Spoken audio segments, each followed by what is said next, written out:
This is the Star News Brief. I'm Joely Regi. On a chilly Tuesday morning in June 2024, 19-year-old Rex Masai laced up his favorite pair of Converse and kissed his mother on the cheek. "Don't worry," he told her with a grin. "We're just marching for our future." He never came back. By nightfall, Rex's name was trending globally.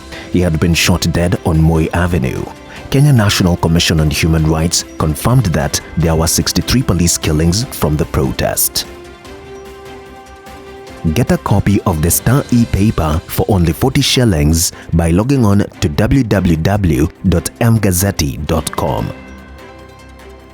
Isaac Kuria, the man accused of pulling the trigger and the shooting to death of Kasipul MP Charles Were, on Tuesday refused to plead to murder charges and claimed police had tortured him in detention. Kuria was presented before Milimani High Court Judge Kanyi Kimondo alongside Alan Omondi Ogola, who served as MP Were's bodyguard, to face charges of murder.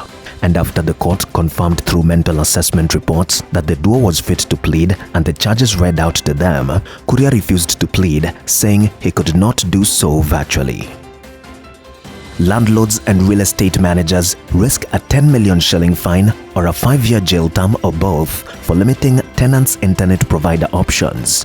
The Competition Authority of Kenya has issued the warning over what it terms as anti-competitive practices that deny consumers access to multiple internet options in residential areas. In a notice issued on Tuesday, June 24th, CAK Director General David Kemei cited violations of the Competition Act, which prohibits any conduct that distorts or restricts market access and competition in Kenya.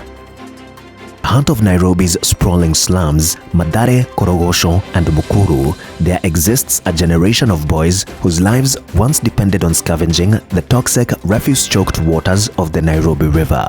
Armed with sacks and hooked metal rods, they waded knee-deep into the city's sewage-laced artery, fishing out scraps of metal, plastic, and even rotting electronics to sell for a few shillings until the river cleaning exercise started. The cleanup, while critical for the city's health, has unintentionally destroyed the fragile ecosystem of survival for hundreds of these boys, some as young as 9.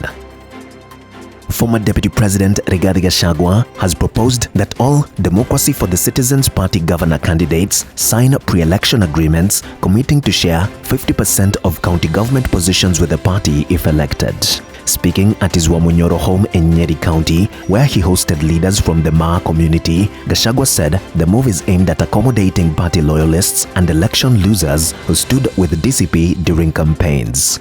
The proposal, if implemented, would significantly limit the autonomy of DCP governors should they win in the 2027 general election.